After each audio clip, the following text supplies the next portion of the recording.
Le moment est venu maintenant de se faire du souci à cause de ta beauté.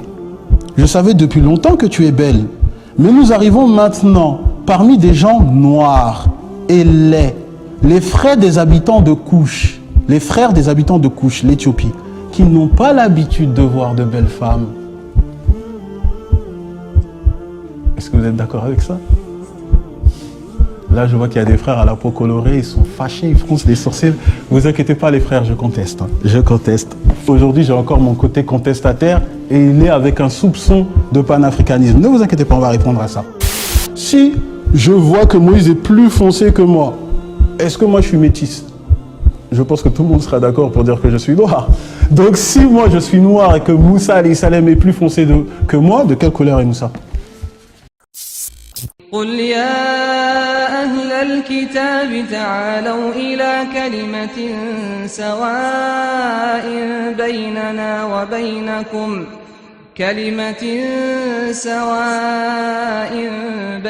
Non, je me dois de remercier deux frères qui m'ont épaulé et qui ont insisté pour que je puisse faire cette intervention.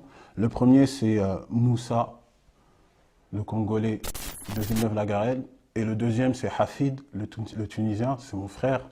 Et même si nous n'avons pas les mêmes couleurs de peau, je prends Allah en témoin que son cœur et le mien sont liés par l'amour qu'on a en Allah. Alors qu'Allah préserve ses deux frères ainsi que toute leur famille. Alors mes frères et mes sœurs, Allah Azzawajal, par l'islam, a donné des droits à chacun d'entre nous. L'islam est venu en premier lieu pour remettre le droit suprême qu'on doit à Allah Azzawajal, à savoir l'adorer lui seul sans rien lui associer. Et comme je vous l'ai dit, l'islam a donné des droits à chacune des créatures. Prenons l'exemple des femmes. Par exemple, les femmes, toute leur vie, elles ont dû se battre pour leurs droits. Au point où désormais, on leur a attribué une journée internationale de la femme qui se veut être le 8 mars. Du point de vue islamique, on n'a pas eu cette nécessité ou cette obligeance parce qu'Allah Azzawajal leur a donné une sourate, sourate An-Nisa, sourate les femmes, la sourate 4. Et si on reste dans cette même lancée, et puisque le thème d'aujourd'hui est déjà lancé, le racisme n'a pas sa place en islam, alors outre le fait que Allah Azzawajal nous a déjà informé qu'il a envoyé des prophètes de chaque communauté, comme il le dit dans le Coran, dans la sourate 10, verset 47, la sourate 16, verset 36, ou la sourate 34, verset 25, outre ce fait-là, et que notre cœur est déjà apaisé avec la certitude qu'il y a eu des prophètes de toute contrée, de toute origine, et donc de toute couleur de peau, outre ce fait-là, Allah Azzawajal nous a fait la faveur de faire l'éloge d'un homme noir, Luqman le sage, dans la sourate 31. Et tout musulman qui lit le Coran ou qui l'apprend, il est obligé de faire l'éloge de cet homme. Et cet homme-là est un exemple pour toute personne qui souhaiterait être un parent digne, parce qu'il a fait une recommandation suprême, une recommandation que tout musulman se doit de faire à ses enfants. Dans le verset 13, lorsqu'il dit « Ya bunayya, ô mon fils, la tushrik billah » n'associe pas à Allah. Inna shirka la dhulmun azim. Certes, l'association à Allah est une injustice énorme. Donc, encore une fois, du point de vue islamique, nous n'avons nullement eu la nécessité d'attribuer une journée internationale contre la lutte de la discrimination, contre le racisme, qui se veut être le 21 mars. Et moi, j'aimerais qu'on médite et qu'on constate la sagesse ultime de notre Créateur, qui est le sage par excellence. Lorsque vous allez dans la sourate Ar-Rum, les Romains, la sourate 30, si vous voulez, les historiens, une petite anecdote, les historiens nous expliquent que les Arabes avaient l'habitude d'appeler les Occidentaux les Romains, comme salam, les Occidentaux les Romains, cela ne veut pas dire que c'était tous des Romains, parce que les Occidentaux passaient par le territoire des Romains pour aller en Arabie, et c'est la même chose pour les Africains. Les Africains passaient par l'Abyssinie, l'Éthiopie pour aller en Arabie. C'est pour cela que les Arabes, ils avaient l'habitude de, dès qu'ils voyaient un Africain, ils l'appelaient Al-Habashi. C'est un peu comme ici, on a la fâcheuse habitude de, dès qu'on voit un frère asiatique, on dit oui, le chinois, alors qu'il peut être vietnamien ou thaïlandais. C'est une fâcheuse habitude qu'on a. Ça, c'est juste une petite information que je dis, qui est importante à souligner.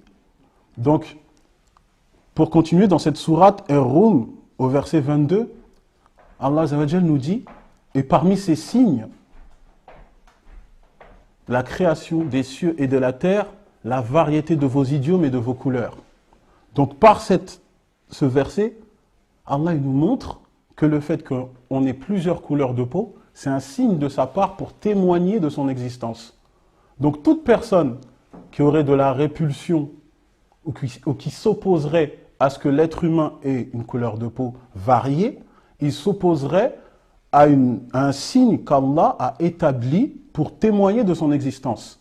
Et cette chose-là, subhanallah, elle a été dite dans Surat Ar-Rum, les Romains. Et les Romains, je vous le rappelle, ça symbolise le peuple antique qui représente les Occidentaux.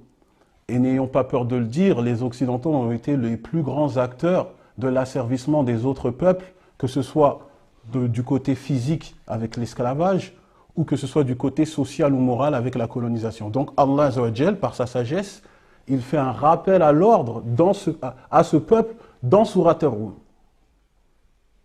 Ça, c'est important de le souligner. Et en même temps que cette sourate porte leur nom, c'est aussi un exemple, c'est-à-dire une mise en garde pour nous, de telle sorte que nous ne soyons pas des agressés qui deviennent l'agresseur. Parce que vous le savez très bien, l'être humain a la fâcheuse habitude de pointer un extrême pour en emprunter un autre. Or, Allah Azza wa Jal nous interdit formellement de le faire dans la sourate 5, verset 8, et que la haine pour un peuple ne vous pousse pas à être injuste. Pratiquer l'équité, cela est plus proche de la piété. Donc, avant de développer mon intervention, j'ai l'habitude de rentrer dans les définitions pour ceux qui ont l'habitude de voir mes conférences. Donc, je veux faire la définition de deux mots, à savoir le racisme et la discrimination. Le racisme, c'est la théorie des hiérarchies des races, des hiérarchies d'ethnie. C'est-à-dire que c'est la théorie qui établit qu'une civilisation ou un peuple serait supérieur à un autre.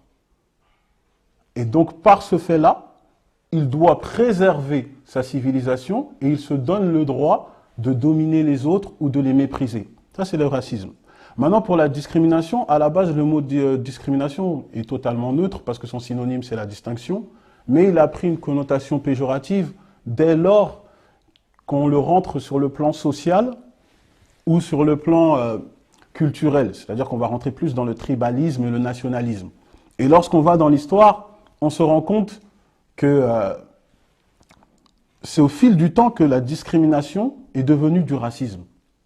Parce que je vais vous donner un exemple simple avec un sujet qui est assez délicat. On a déjà fait une intervention sur ce sujet et Inch'Allah, on va essayer d'en faire d'autres. Par exemple, l'esclavage. L'esclavage, il a eu lieu en tout temps, mais il n'était pas d'ordre ethnique et racial. Je vous donne un simple exemple. Lorsque vous prenez l'Abyssinie et l'Arabie, lorsque vous fouillez dans les livres d'histoire, vous allez vous rendre compte que l'Abyssinie a également conquéri l'Arabie. Et l'Abyssinie a déjà réduit en esclavage des Arabes, et vice-versa. On prend la sira du prophète sallallahu alayhi wa sallam, sa biographie, on va voir que les compagnons, lorsqu'ils ont émigré en Abyssinie, le roi Négus, qui était un noir, il avait la possibilité et la capacité de les réduire à l'esclavage. Pourtant, chez les Sahaba, il y avait parmi eux des nobles. Donc ce n'était pas dans un ordre ethnique et racial. C'est important de le souligner. Le racisme, c'est de l'ethnocentrisme. C'est-à-dire qu'on a la pensée que notre civilisation est supérieure à une autre.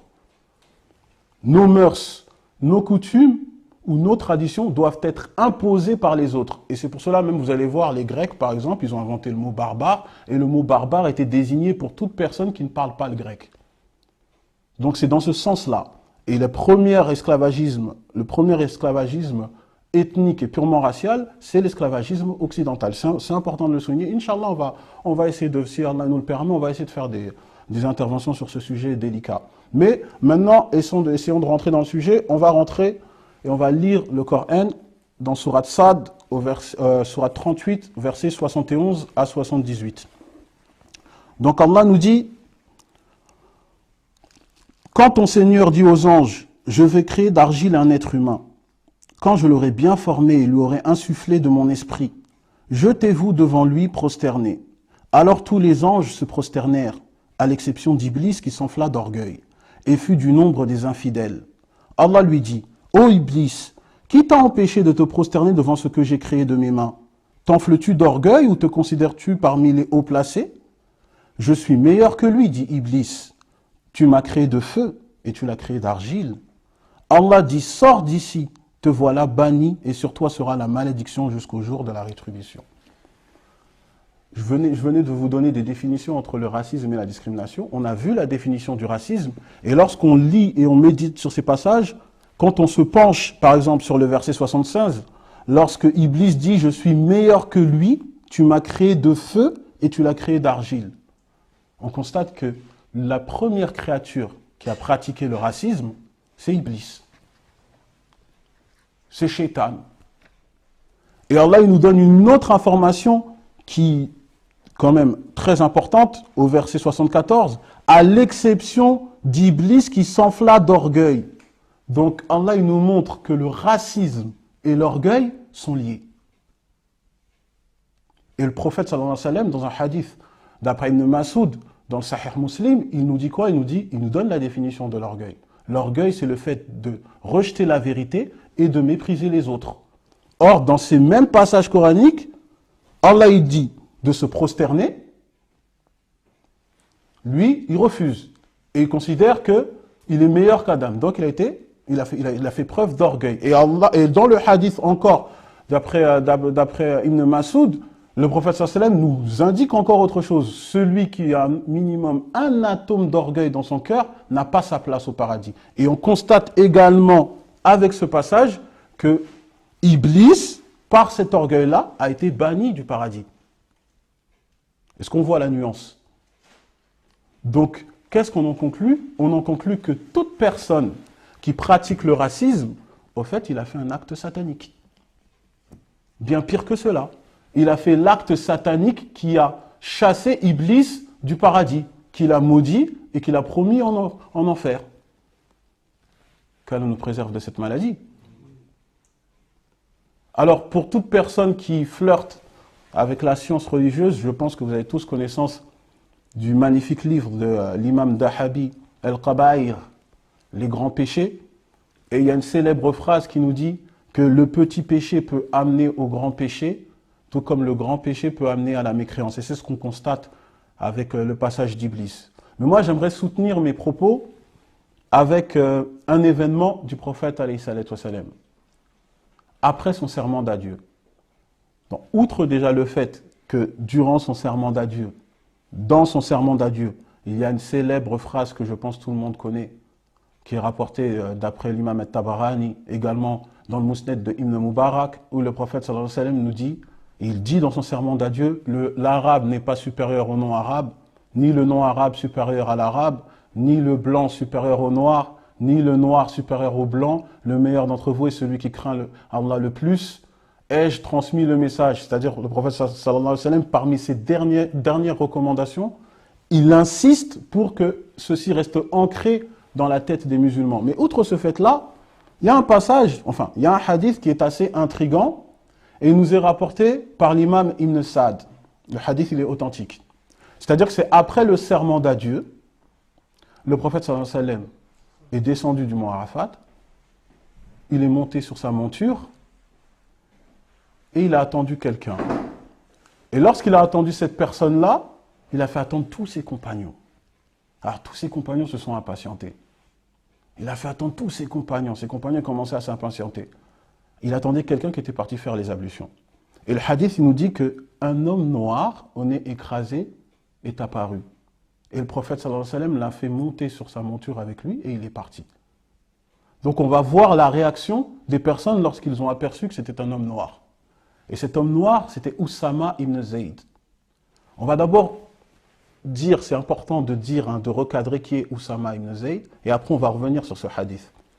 Oussama ibn Zayd, c'est l'enfant du fils adoptif du prophète sallallahu alayhi wa sallam, Zayd.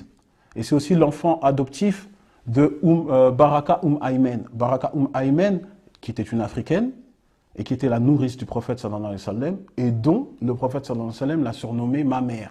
Donc, petite anecdote, le prophète sallallahu alayhi wa sallam surnommait une femme noire ma mère. Et Oussama ibn Zayd, lui, son surnom c'était Hub Rasulillah, l'amour du prophète sallallahu alayhi wa sallam, ou Hibbu Rasulillah, le bien-aimé du prophète sallallahu alayhi wa sallam. Et lorsque vous allez dans le Sahih Bukhari, on nous dit que lorsque Oussama ibn Zayd était enfant, le prophète sallallahu alayhi wa sallam le prenait dans ses bras et le serrait contre lui. Et il prenait Hassan, son petit-fils, le fils d'Ali et de Fatima, et il le prenait aussi contre lui et il ne faisait aucune différence entre eux. Comme si c'est pour montrer que ces deux, il les considère comme ses petits-fils. Et il invoquait Allah pour eux. Ya Allah, je les aime, donc aime-les. Et la mère des croyantes, Aïcha, qu'Allah l'agrée, nous rapporte que personne ne peut détester Oussama ibn Zayd. Car j'ai entendu le messager d'Allah, sallallahu alayhi wa sallam, dire « Celui qui n'aime pas Oussama ibn Zayd, Allah ne l'aime pas. Celui qui n'aime pas ce noir, Allah ne l'aime pas. » Alors on va revenir maintenant dans le hadith rapporté par Ibn Sa'd, où certaines personnes, lorsqu'ils ont vu que c'était un homme noir que le prophète sallallahu alayhi wa sallam attendait, certains ils ont dit « Mais Rasulullah nous a fait attendre pour lui. Rasulullah sallallahu alayhi wa sallam nous a fait attendre pour ce noir. » Et il y a un grand transmetteur du hadith qui s'appelle Yazid ibn Haroun qui nous rapporte et commente ce hadith. Il dit « À cause de cette parole, je crois qu'ils ont apostasié. » À cause de cette parole, je crois qu'ils ont apostasié. Et effectivement, quand on regarde l'histoire, on se rend compte que ces mêmes personnes qui avaient dit ces mots-là ont délaissé totalement la religion. Est-ce que ça vous étonne? Ça nous étonne, mais normalement, ça ne devrait pas nous étonner. Parce que ces gens-là ont emprunté le chemin de Iblis. Et Iblis, qui était un élu, je le rappelle, c'était un élu, par l'acte du racisme, a été banni, maudit et chassé du paradis. Donc ces personnes-là ont emprunté le même chemin d'Iblis. Or, celui qui emprunte le même chemin d'Iblis, que ne soyons pas étonnés que sa destination, son final sera tragique. Donc nous, à toute personne qui s'affilie à l'islam et qui pratique le racisme, on va juste leur dire une phrase que Allah Azza wa Jal ne cesse de répéter dans le Coran. Qu'Allah Ta'ala, Ya ayyuhalladhina amanu, attaqullah. Ô vous qui avez cru, craignez Allah. Qu'ils craignent Allah, wallahi, qu'ils craignent Allah qu'une sentence aussi tragique et dramatique les atteigne. Alors, je sais qu'il y a des frères et des sœurs qui sont familiers au Coran, donc je pense que tout le monde connaît ce verset 13 de la sourate 49, lorsque Allah Azza wa Jal nous dit qu'il nous a créé de nations et de tribus afin que nous nous entreconnaissons et que le meilleur d'entre nous est celui qui craint Allah Azza wa Jal le plus. Et l'imam Shawkani commente ce verset et il nous dit que c'est la raison pour laquelle Allah a mis de la diversité. C'est-à-dire que le fait qu'il ait mis de la diversité dans les couleurs de peau, c'est pour que nous nous entreconnaissons et en nous entreconnaissant, on puisse voir la puissance d'Allah Azza wa Jal. Et celui qui s'écarte de ça, il fait de l'orgueil. Et l'imam Ibn Kathir partage ce même point de vue et il explique même pourquoi, voilà, que c'est bien qu'on dise un tel fils d'un tel, comme je l'ai dit, Oussama ibn Zayd, Oussama fils de Zayd, ou sinon qu'on dit un tel qui vient de telle région, comme par exemple Hassan el-Basri, Hassan qui vient de Bassora. Donc ça, c'est dans le but que nous nous entreconnaissons. Alors moi, je vais profiter, alors justement pour honorer ce verset coranique, je vais profiter pour l'espace de cette intervention, me destituer de l'appellation Abdullah el-Hanifi, mais juste l'espace de cet instant pour m'appeler Abdullah el-Congoli, Abdullah le Congoli. Comme ça, j'honore ce verset et nous nous entreconnaissons. Et je sais très bien que mes frères du collectif El-Hanifiya ne me porteront pas préjudice, car comme l'a dit Ismaël dans l'une de nos interventions, nous sommes bien plus qu'un collectif. Alhamdulillah, nous sommes une famille. Alors, essayons de voir, rappelons-nous comment Allah a créé Adam.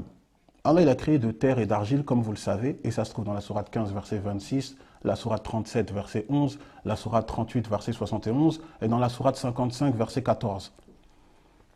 Et maintenant, regardons comment Allah a, je dirais, procédé pour que nous puissions avoir des couleurs différentes. La Sunna vient nous répondre dans de nombreux ahadiths. C'est rapporté par l'imam Ibn Hibban, dans le Musnad de l'imam Ahmed, rapporté par Tirmidhi, dans les Sunan d'Abu Daoud.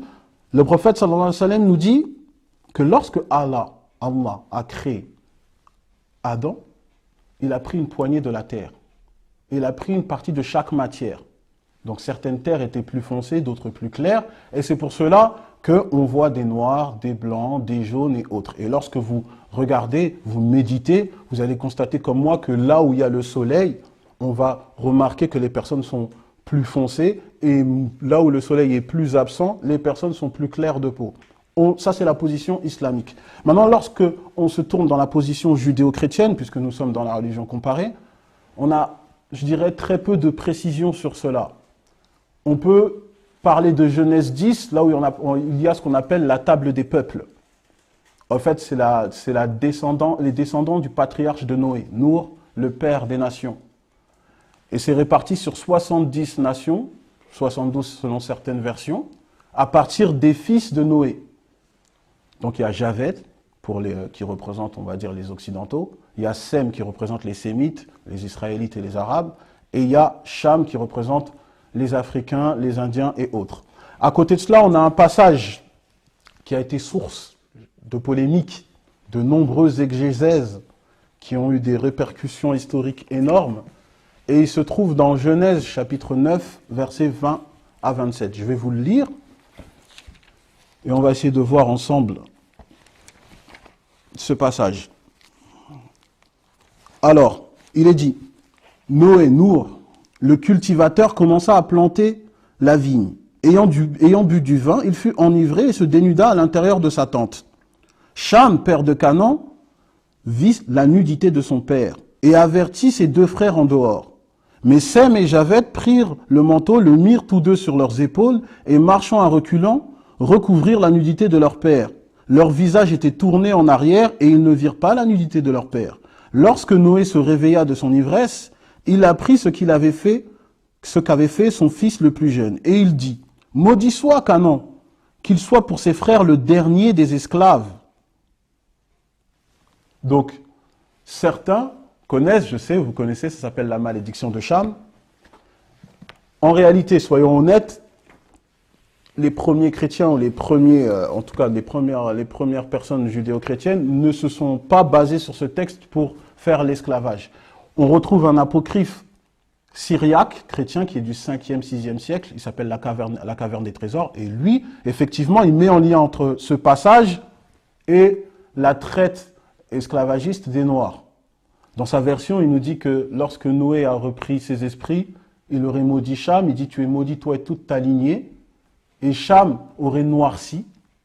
Ça, c'est la version apocryphe, hein. Mais comme c'est apocryphe, c'est douteux, ça n'a pas de valeur dogmatique, restons honnêtes. Mais Cham aurait noirci, il aurait perdu toute décence et serait appelé l'impudique jusqu'à la fin de sa vie.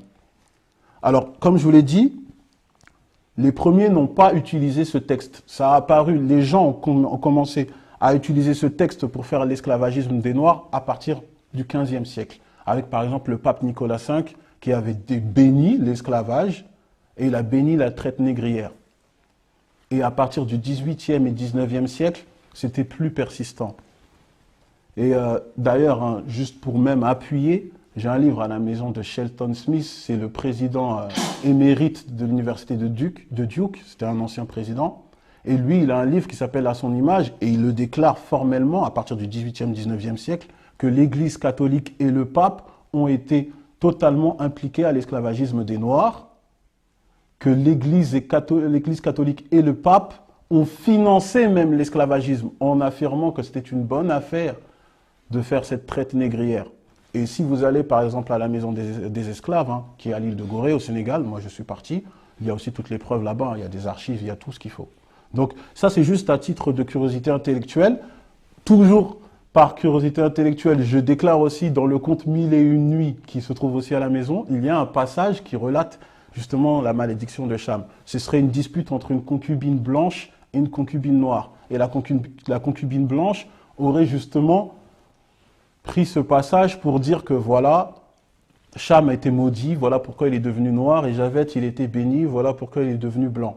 Bon, la femme noire téméraire, comme vous le savez, a répliqué, non, la couleur blanche, c'est la couleur de la lèpre et de la mort. Bon, C'est la réplique de la femme noire. Mais Allah Azza wa Jal met tout le monde d'accord avec Surat At-Tin, la sourate 95 au verset 4, lorsqu'Allah nous dit « Laqad khalaqana al-insan fi ahsani taqwim » et j'ai créé l'être humain de la forme la plus parfaite.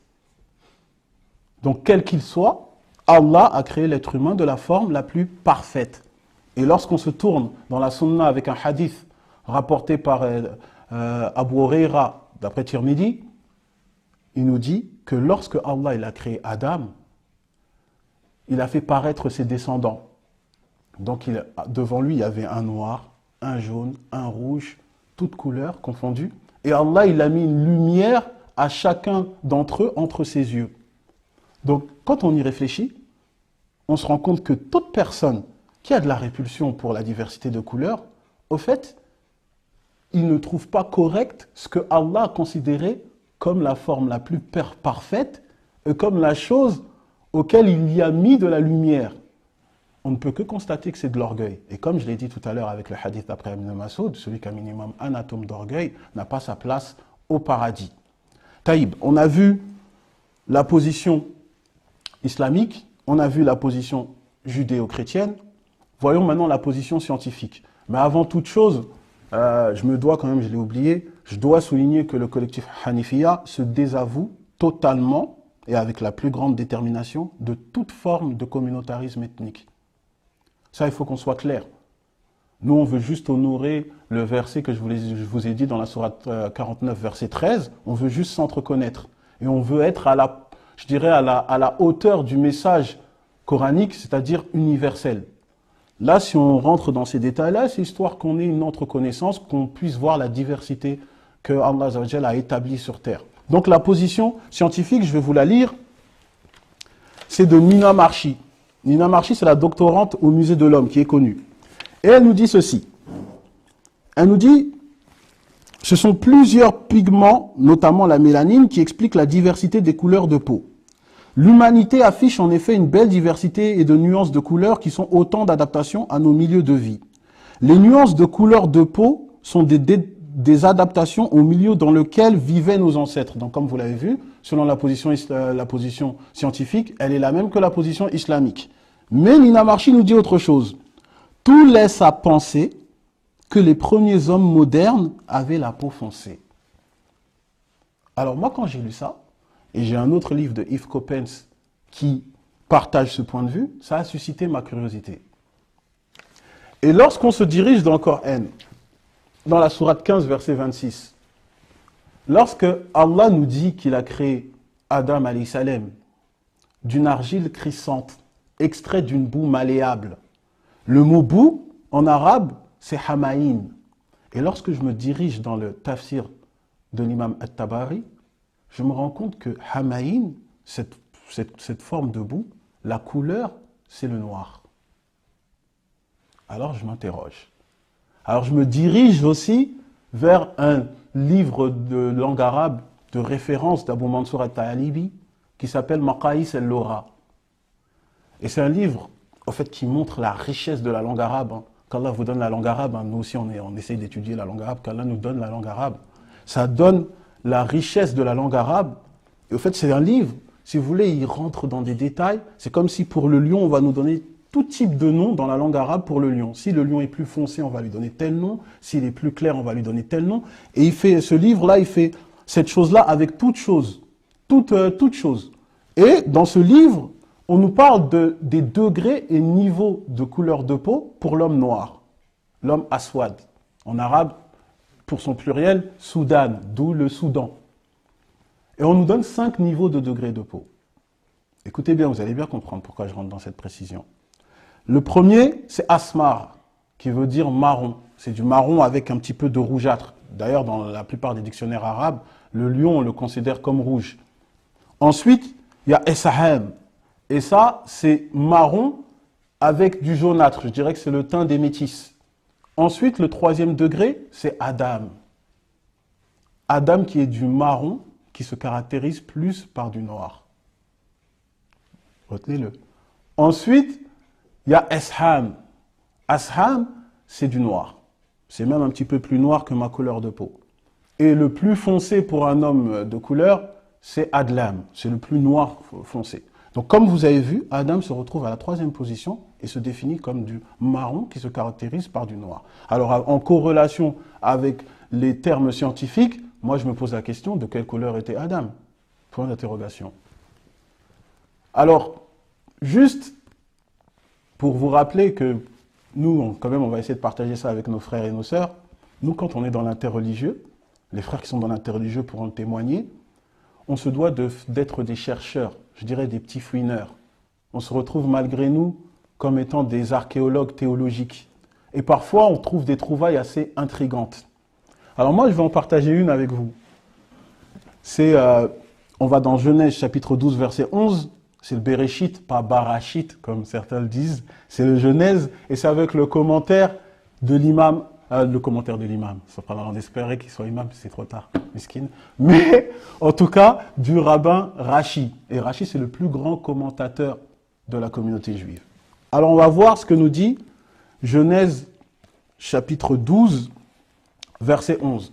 Je vous relate le passage. C'est quand Abraham s'apprête à rentrer en Égypte avec sa femme Sarah. Donc, au passage 11, qu'est-ce qu'il nous dit ?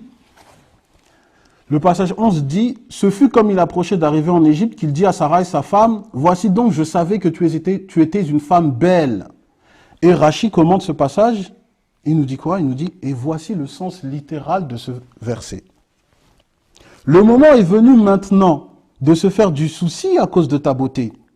Je savais depuis longtemps que tu es belle, mais nous arrivons maintenant parmi des gens noirs et laids, les frères des habitants de Couche. Les frères des habitants de Couche, l'Éthiopie, qui n'ont pas l'habitude de voir de belles femmes. » Est-ce que vous êtes d'accord avec ça?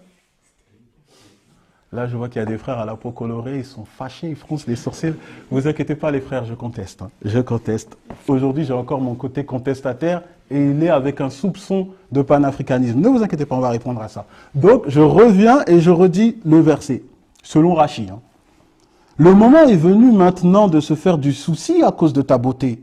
Je savais depuis longtemps que tu es belle, mais nous arrivons maintenant parmi des gens noirs et laids, les frères des habitants de Couche, les Éthiopiens, qui n'ont pas l'habitude de voir de belles femmes. Subhanallah. Bon, il y a un proverbe, il y a un très grand proverbe qui dit qu'on ne peut cacher le soleil avec sa main. Et puisqu'on va rentrer en contexte avec ce verset, moi je dirais que cacher la vérité revient au Nil qui déroberait de sa source. Déjà là, il y a une position qui est intéressante de ce que nous dit le commentaire de Rashi. Déjà, il nous indique qu'il partage la même position que les grands historiens grecs tels que Hérodote, qui disaient que l'Égypte appartenait à un peuple noir qui avait une civilisation bien plus grande que toutes les autres civilisations telles que la civilisation grecque. C'est déjà assez flatteur. Bon, il nous a dit que nous sommes des gens noirs et laids qui n'ont pas l'habitude de voir de belles femmes. On va y revenir. Mais moi, ce que j'aimerais qu'on se concentre, c'est que regardez. Abraham, il nous vient des contrées d'Irak. Il est parti en Égypte, le pays des gens noirs et laids, mais il est reparti avec une femme de ce pays des gens noirs et laids. C'était Agar. Donc, je ne sais pas si lui l'a trouvé noire et laide, mais en tout cas, il l'a pris comme conjointe. Moi, je me pose la question, selon les sources juives, de quelle couleur était Agar, vu qu'elle vient de ce pays de gens noirs et laids. Ensuite, cette femme-là, Agar, ils ont eu Ismaël, et Ismaël, lui, il a pris comme épouse une femme de la tribu de Jurhum, du Yémen. Donc, regardez, même à travers la lignée du prophète sallallahu alayhi wa sallam, on voit le multiculturel. Donc, même ses origines témoignent de son message universel. Moi, ça ne me dérange pas. Ça, c'est déjà le premier point. Ensuite, puisque l'Égypte est un pays de gens noirs et laids, moi, je rappelle que dans ce même Égypte, Moïse était là-bas. Parce que lorsqu'on va dans Exode, chapitre 2, versets 4 à 10, la fille de Pharaon a recueilli Moïse, bébé. Et lorsqu'on se dirige dans Exode, chapitre 2, verset 19, on nous dit que Moïse, on pensait qu'il était égyptien. Donc de ce pays de gens noirs et laids. Donc si Moïse, déjà, qui est hébreu, on n'arrive pas à le distinguer des Égyptiens qui sont noirs et laids. D'une part, chez les Hébreux, il y avait des noirs, juste pour histoire de faire sourire les falachas. Et deux, moi, la question que je me pose, de quelle couleur était Moïse? De quelle couleur était-il?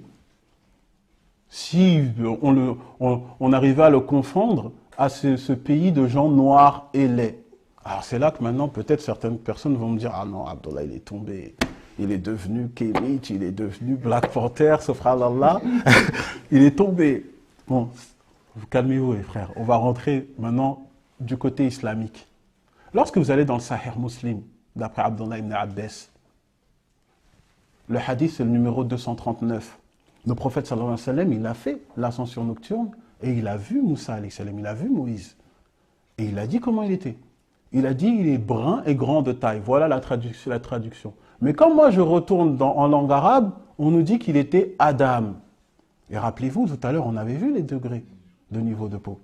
Et Adam, c'est du marron qui se caractérise par du noir. Mais je ne m'arrête pas là. Si je prends la version dans le Mousnad de l'imam Ahmed, il y a aussi une version de l'imam An-Nasa'i, mais je prends la version de l'imam Ahmed. On nous dit, on ne s'arrête pas à Adam, on dit qu'il était Asham Adam. Et Asham, c'est l'avant-dernier degré des hommes de couleur. Asham, c'est plus foncé que ma couleur de peau. Donc moi, si je vois que Moïse est plus foncé que moi, est-ce que moi je suis métisse? Je pense que tout le monde sera d'accord pour dire que je suis noir. Donc si moi je suis noir et que Moussa alayhi salam est plus foncé que moi, de quelle couleur est Moussa? Moussa était noir. Alhamdulillah, il était noir. Et on ne le dit pas dans un but communautarisme, je le répète, on se désavoue de tout communautarisme. Non, on le dit dans le but qu'on s'entreconnaisse. Moussa alayhi salam était noir. Et je ne le dis pas de ma propre tête. Il y a des mufassiroun qui se sont basés à partir de versets coraniques pour dire que Moussa était noir.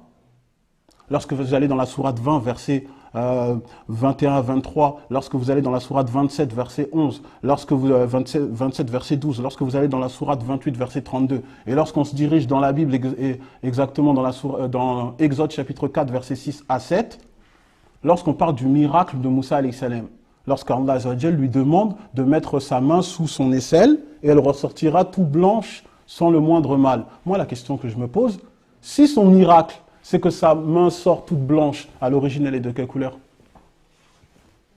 Et en plus, on précise sans le moindre mal.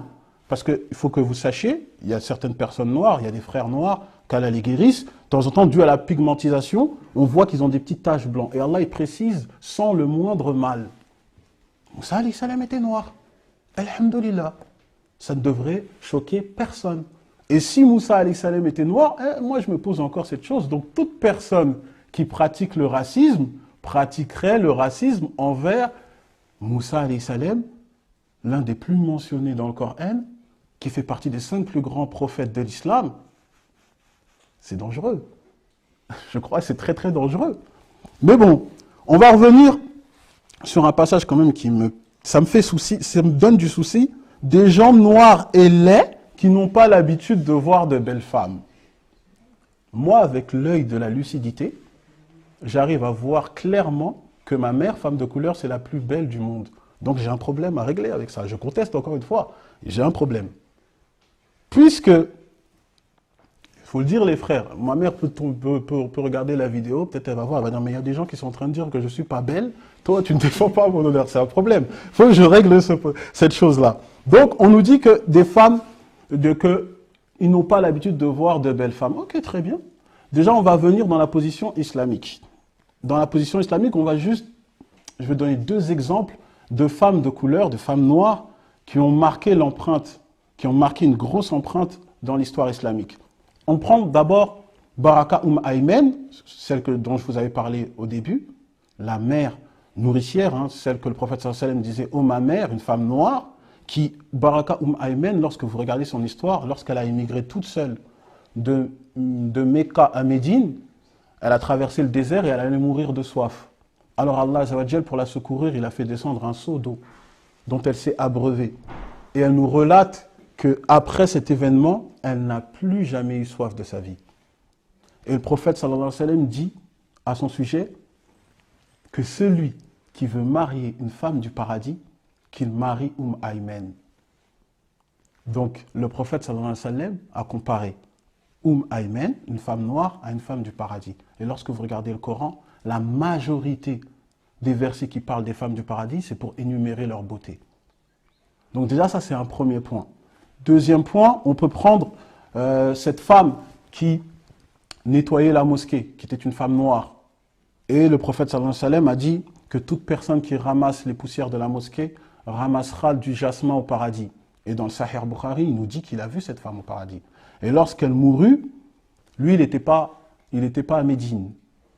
Ça fait que quand il est revenu à Médine, qu'il a appris sa mort, il est parti auprès de sa tombe et il a fait la prière funéraire pour elle. Et ça, c'est une chose que le prophète sallallahu alayhi wa sallam a fait très rarement. Il a fait ça, le fait qu'il fasse ça, c'est une marque d'affection pour la personne. Comme, je pense que tout le monde le sait, le roi Négus, c'est la seule personne pour qui le prophète sallallahu alayhi wa sallam a fait la prière sur l'absence. C'est-à-dire que la personne n'est pas à cet endroit-là, mais le prophète sallallahu alayhi wa sallam a quand même fait une prière funéraire pour lui. Le seul à qui il a fait ça, c'est le roi Négus, un noir. Bon, maintenant, on va revenir, on va farfouiller un petit peu, on va continuer à être des archéologues théologiques, et on va regarder dans les commentaires judéo-chrétiens. On va prendre Nombre, chapitre 12, verset 1. Et on parle justement de Moïse, Moussa alayhi salam. Et il nous dit, Myriam ainsi qu'Aaron parla contre Moïse à cause de la femme couchite qu'il avait prise. Couchite, éthiopienne ou nubienne. Et au fait, il s'agit, et tous les commentateurs juifs et chrétiens sont d'accord qu'il s'agit de Tzipora, Séphora. Et pour ça, on peut aller dans Exode chapitre 2, verset 21. Et Tzipora, pour ceux qui ne le savent pas, aussi information pour culture générale, c'est la fille de Shoaïb. On en parle dans le Coran, dans la sourate 28, verset 24 à 28. Alors le commentaire, il nous dit quoi? Le commentaire de la Bible de Jérusalem nous dit, d'après le sens ordinaire de couche, elle serait une nubienne.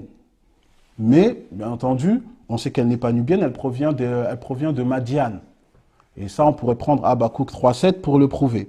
Mais le mariage couchite de Moïse doit être une variante de la tradition du mariage madianite. Ça, c'est ce que la Bible de Jérusalem nous dit. Alors, toujours en tant qu'archéologue théologien, je prends toujours le commentaire de Rachi pour ce même passage dans Nombre chapitre 12, verset 1.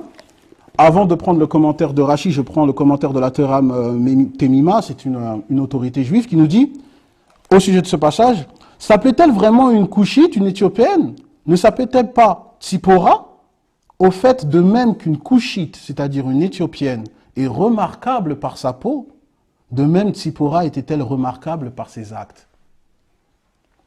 On essaie quand même de remonter un petit peu la chose. Alors, dans le commentaire de Rachi, qu'est-ce qu'on nous dit? On nous rapporte les paroles du Sifri. Et le Sifri, mes frères, au fait, c'est, si vous voulez, c'est la plus ancienne compilation d'exégèse du Pentateuque, fait par les sages Tanaïm. C'est la compilation du nom du livre des Nombres et du livre de Deutéronome. Et qu'est-ce que nous dit le Sifri? Il nous dit, que veulent dire ces mots? Ils nous apprennent qu'il existe des belles femmes par leur beauté, mais non par leurs actes. D'autres qui sont belles moralement, mais pas physiquement. Mais que celle-là était belle à tout point de vue. Donc le fait qu'on dise qu'elle était éthiopienne, selon le Sifri, ça voudrait dire qu'elle est belle autant physiquement que moralement. Ouais, alhamdoulilah, là je reconnais les caractéristiques de ma mère. C'est réglé. Ensuite, il nous dit, encore, il rapporte le Midrash Tanhuma, et le Midrash Tanhuma, ça vient du rabbin Tanhuma, et lui, le rabbin Tanhuma, si vous voulez, il a fait un exégèse, c'est peu de temps après la clôture du Talmud, peut-être au 6e et 7e siècle. Et il nous dit ceci, on l'appelait Couchite à cause de sa beauté, tout comme on appelle un bel enfant Couchi, et il met entre parenthèses nègre, afin que le mauvais œil n'ait pas de pouvoir sur lui. C'est-à-dire que les Juifs, ils avaient comme croyance que, voilà, le fait qu'on dise qu'il est noir, qu'il est un tel, ça enlevait leur mauvais œil. Bon, c'est une croyance erronée, bien entendu. Et chez les Arabes, on retrouve la même chose. C'est-à-dire que les Arabes avaient l'habitude de prendre des nourrices noires en pensant que l'enfant allait avoir plus de force. Mais, alhamdoulilah, je pense que j'ai réglé le problème de ma mère. Et, juste pour rajouter, Ça me fait penser à un livre de l'imam Es-Souyuti. L'imam Es-Souyuti, il a fait un livre au fait qu'il recouvre plusieurs poèmes. Et parmi ces poèmes, il recouvre des poèmes où certains se vantaient de leur couleur de peau blanche, certains se vantaient de leur couleur de peau marron, certains se vantaient de leur couleur de peau noire. Et ce que j'ai trouvé subtil de l'imam Souyuti, c'est qu'il a réservé un chapitre qui s'appelle « De ceux qui ont été justes » et il a regroupé les poèmes où c'était des poèmes où le poème il disait « Autant le blanc est beau, tout comme le noir est beau ». Donc j'ai trouvé que c'était assez subtil de l'imam Es-Souyuti. Et ça répond au verset qu'on a dit tout à l'heure. Fi ahsani takwin, de la forme la plus parfaite. Donc que les gens enlèvent leur complexe. Allah Azza wa Jal nous a créés tous de manière parfaite. Et celui qui changerait, qui tenterait de changer sa création, parce que de temps en temps on voit certains qui ont encore le cœur malade, qui sont complexés, on voit des femmes noires ou des hommes noirs qui éclaircissent leur peau comme s'ils n'acceptaient pas la création qu'Allah leur a donnée, qu'ils sachent déjà que ce qu'ils font va forcément être plus vilain que la forme qu'Allah leur a donnée. Donc, alhamdoulilah, nos femmes ont la forme la plus parfaite et c'est pour cela qu'elles doivent s'accompagner. Elles doivent l'accompagner de la pudeur pour préserver les pauvres frères que nous sommes. Alhamdoulilah. Donc, maintenant, je vais continuer mon point. Dernier point, on va rentrer dans la pédagogie que le prophète alayhi salatu wa salam avait pour enlever toute discrimination et racisme. Le prophète sallallahu alayhi wa sallam, lorsqu'il a émigré de la Mecque à Médine, l'une des premières choses qu'il a faites, c'est de marier les non-arabes aux arabes, de marier des anciens esclaves à des nobles. Par exemple, il a marié Fatima ibn Qais, qui était une noble, à Oussama ibn Zayd. Il a marié la fille du noble Amir ibn Wahab, il l'a mariée à Sad el-Aswad, Sad le noir, al-Sulami. Il a marié el-Julaybib el-Aswad à une noble de Médine. Et Julaybib el-Aswad, je pense qu'il est même important qu'on parle de son histoire. Parce que Julaybib, c'est un surnom. Julaybib, en fait, ça vient de Jalbab, qui veut dire petit homme. Parce que Julaybib, dans sa description, il était petit, il était nain, trapu et noir. Et il ne connaissait pas d'où il venait. Il ne connaissait ni sa mère, ni son père. Il ne savait pas de quelle tribu il appartenait. Et si vous vous mettez au contexte de l'époque, c'était très très difficile. Ça faisait que les gens le mettaient à l'écart. Et le prophète sallallahu alayhi wa sallam, le prophète de la miséricorde, avait une relation particulière avec lui.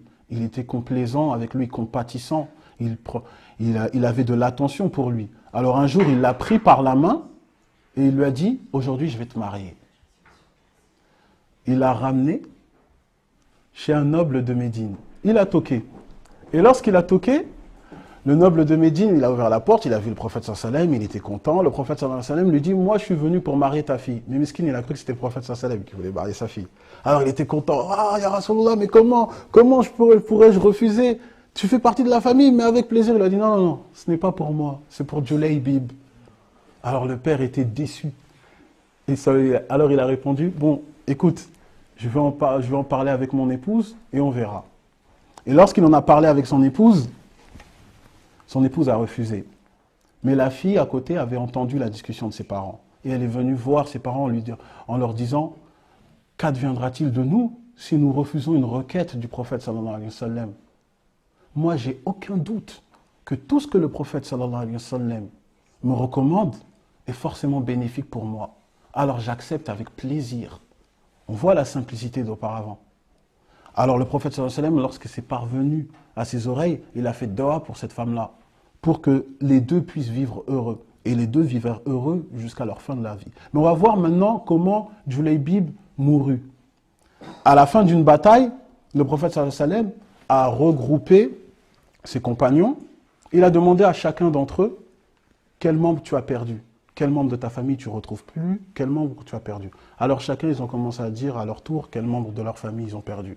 Et arrivé au tour du prophète sallallahu alayhi wa sallam, il dit « Moi, j'ai perdu Julaybib ». C'est-à-dire, regardez le symbole, subhanallah. Julaybib, c'est un orphelin, et le prophète sallallahu alayhi wa sallam le considère comme sa famille. Cet homme noir. Il dit « Moi, j'ai perdu Julaybib. Cherchez-le ». Alors les compagnons ont commencé à le chercher, et ils ont trouvé Julaybib à terre, qui était mort.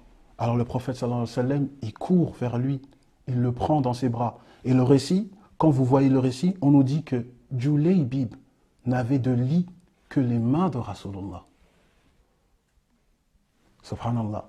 Julaybib n'avait de lit que les mains de Rasulullah sallallahu alayhi wa sallam. Et pendant que ses compagnons creusaient, le prophète sallallahu alayhi wa sallam disait à ses compagnons, Hadha minni wa ana minnu. Celui-là est de moi et moi je suis de lui. Et nous, c'est ça qu'on recherche. Parce que tous ceux qui sont peut-être d'origine autre qu'arabe ou des reconvertis, on connaît cette sensation que nos familles, peut-être ils vont dire, mais toi tu es parti dans la religion des Arabes, ils ne nous aiment pas les Arabes. Mais moi j'ai envie de dire, on n'a pas besoin d'amour de gens malades. Alhamdulillah, nous on a des proches, on a des familles, on a des frères qui nous donnent de l'amour, on n'a pas besoin de rechercher de l'amour chez les gens malades. Parce que si on recherche de l'amour chez les gens malades, ils vont nous contaminer et nous-mêmes nous serons malades. Moi, je n'ai pas besoin de ça. Moi, j'ai besoin de rechercher l'amour que le prophète sallallahu alayhi wa sallam avait pour ses compagnons. C'est cet amour-là qu'on veut. Nous, c'est pour cela que dans le collectif, on insiste pour faire des événements. On est chez nous, on fait une petite conférence personnelle, mais on a envie de partager ça avec nos frères et nos sœurs, de telle sorte qu'on puisse dire à des frères de n'importe quelle origine, vous êtes de nous et nous sommes de vous. C'est cela qui nous importe. Alors moi, j'aimerais conclure mon intervention en rappelant que le prophète sallallahu alayhi wa sallam, il a choisi Bilal, un Éthiopien, ancien esclave.